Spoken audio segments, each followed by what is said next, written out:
Hey, and welcome to this video on the man-eating tiger that killed 436 people. Please be sure to hit that subscribe button below and leave us a comment below about what you think about this tiger. Let's get into it. Despite being large and brightly colored, tigers are very stealthy, deadly animals. They have no problem bringing down deer and cattle, and they can be a serious threat to humans. The Champawat tiger was a female Bengal tiger that lived in the late 19th century and early 20th century. This was the deadliest man-eating tiger of all time, killing several hundred people over 4 years in Nepal and India. Let's take a closer look at this tiger, the turmoil it caused, and how these deadly attacks were finally brought to an end.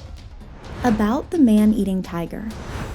The Champawat tiger was a Bengal tiger. These big cats can weigh between 300 and 600 pounds, measure from 6.8 to 11 feet long, and stand a few feet high at the shoulder. Female tigers are more likely to be toward the smaller end of those measurements. Like most other tigers, their fur is black, white, and orange. They tend to be solitary creatures. Tigers' canines can measure up to 3.5 inches long, and they can bite with force exceeding 1,000 psi. Their bodies are heavy and muscular, and they can easily pin prey before dispatching them with their teeth and claws. Today, Bengal tigers are not as numerous as they were in the past. Still, their native range includes India, Bhutan, Bangladesh, and Nepal, and they can travel long distances each day. Bengal tigers can run at speeds of up to 40 miles per hour, making them incredibly swift predators that can take people and other animals by surprise.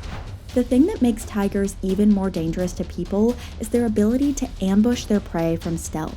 These tigers can attack under cover of darkness and during the day, cause fatal damage with an ambush, and disappear into the thick forests and overgrowth from which they came. With such an incredible mixture of size, speed, and power, the Champawat tiger easily killed humans. Before the mid-20th century, tigers reigned over the Indian subcontinent. Before we get further into the case of the Champawat tiger, it's important to realize that she was not the only tiger killing people in India and the surrounding countries.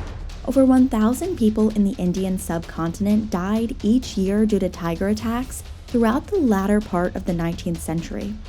For 5 years in the mid-1930s, tigers killed over 7,000 people throughout India. Despite a dwindling population, tigers continue to kill people to this day, with up to 100 people dying per year. Before the mid-20th century, tigers killed many human beings, and it was very difficult to reduce the threat they posed to humans. Unfortunately, tigers were ruthlessly hunted until they became critically endangered. Questions of how to coexist with tigers are still raised and discussed in the present. Where did the man-eating tiger attack? The Champawat man-eating tiger killed many people throughout its active years. The tiger began attacking and killing people in Nepal during the early years of the 20th century. During this time, it was believed that the tiger killed roughly 200 people. In 1903, the people in the area called the army since the tiger was so adept at evading hunters. A massive patrol was formed, and they managed to flush the tiger out of her territory, putting an end to the threat. At least, they ended the threat in Nepal.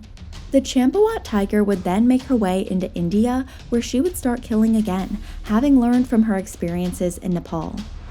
Over the next 4 years, the tiger would single-handedly paralyze the Kumaran district with fear.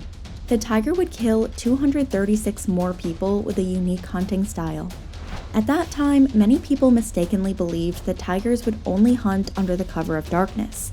So when this man-eating tiger showed up and killed its victims in the middle of the day, it caused havoc. People became too afraid to leave their homes, barricading themselves inside when the tiger killed someone nearby. Not helping matters is that the tiger learned to space out her attacks over a larger area, using the district of Champawat as the center of her territory. Sometimes the tiger would travel 20 miles in a single day to launch a new attack, choosing to focus on children and women to reduce the potential threat to itself. These attacks continued until 1907, when the tiger was finally killed by a British hunter. Killing the deadliest man-eating tiger. A British hunter named Jim Corbett managed to track down and kill the tiger in 1907. Corbett was hired because of his experience hunting tigers and other large felines. Still, he had not killed many man-eaters at that point. He insisted upon being the only hunter for the job so that nobody else could interfere. He got onto the tiger's trail after it had killed a 16-year-old.